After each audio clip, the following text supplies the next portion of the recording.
La manne, le pain que l'Éternel nous donne pour nourrir notre foi.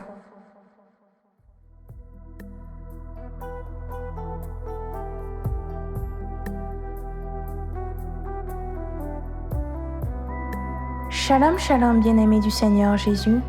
J'espère que tu vas bien. Bienvenue à ton moment de partage de la parole de Dieu. Nous prions le Saint-Esprit que le message de ce jour porte du fruit en toi et que ce fruit demeure au nom de Jésus-Christ de Nazareth.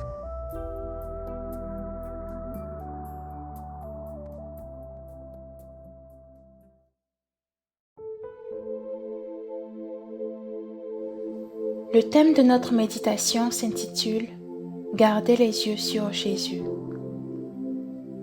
Fais-toi un serpent brûlant et dresse-le au sommet d'un mât. Tous ceux qui auront été mordus, qu'ils le regardent, alors ils vivront. Moïse fit un serpent de bronze et le dressa au sommet du mât. Quand un homme était mordu par un serpent et qu'il regardait vers le serpent de bronze, il restait en vie. Nombre chapitre 21, les versets 8 à 9. Dans notre vie de toujours, nous sommes amenés à faire des gestes ou à poser des actions qui souvent nous aident à nous rapprocher ou nous éloigner de Dieu. Aucune de ces actions ne reste sans effet. Cela voudrait dire que nous devons faire attention à tout ce que nous faisons et nous assurer que cela nous conduirait à nous rapprocher de Dieu et donc à rester en vie. Parlons de cela, regardons ensemble le comportement du peuple d'Israël qui précède cet extrait des Saintes Écritures cité plus haut. Libéré de l'esclavage en Égypte par le Seigneur, le peuple d'Israël est conduit vers un pays où il vivra en toute liberté, un pays où coule le lait et le miel. Par Moïse son serviteur, le Seigneur fait passer son peuple par le désert afin de mieux le préparer à posséder ce nouveau territoire. Avec amour et dévouement, le Seigneur s'assure que son peuple ne manque de rien dans cet endroit où visiblement il ne peut rien y avoir. Malgré tout cela, le peuple d'Israël décide de recriminer contre Dieu et Moïse et de prétendre même qu'il était préférable pour eux de rester dans l'esclavage en Égypte. Il va même jusqu'à qualifier de misérable la nourriture que leur donne le Seigneur. Imagine-toi, en tant qu'homme où tu ménages tous tes efforts pour offrir le confort à un ami, et tout ce qu'il trouve à te dire, c'est que c'est misérable. Aucune reconnaissance. Cela a été la réaction du peuple d'Israël face aux actions du Seigneur. Par la suite, le Seigneur décida de les punir en envoyant des serpents à la morsure brûlante qui tuèrent beaucoup.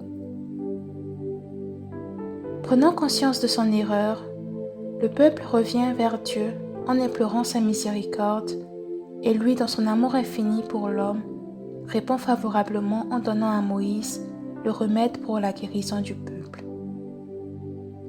Un serpent de bronze fut dressé au sommet d'un mât et celui qui levait les yeux vers ce serpent restait en vie. À travers cette image, c'est une invitation qui nous est adressée. Nous devons faire ce geste qui nous permettra de rester en vie. Regardez Jésus sur la croix. Notre vie se trouve en Dieu et est manifestée en Jésus. Le seul moyen de rester en vie, c'est de garder les yeux fixés sur Jésus. Garder les yeux fixés sur lui signifie faire en tout temps la volonté de Dieu et avoir confiance en son plan pour nous. Le psalmiste pouvait s'exclamer de la sorte. Quand on tourne vers lui les regards, on est rayonnant de joie et le visage ne se couvre pas de honte. Psaume 34, verset 5. Quelles que soient les situations difficiles que nous traversons, rappelons-nous que le remède nous a été donné. Tournez notre regard vers Jésus. nous retrouverons la joie, nous retrouverons la paix du cœur. Les amis, appliquons-nous à faire des gestes qui nous maintiendront en vie, qui nous aideront à rester attachés au Seigneur.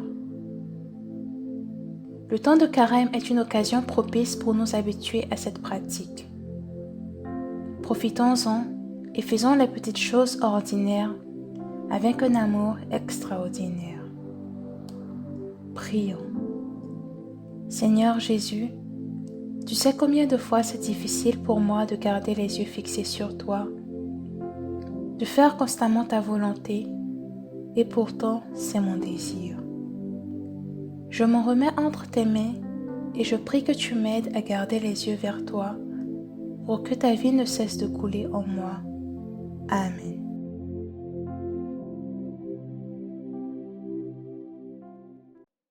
Dieu te bénisse. La manne, le pain que l'Éternel nous donne pour nourrir notre foi.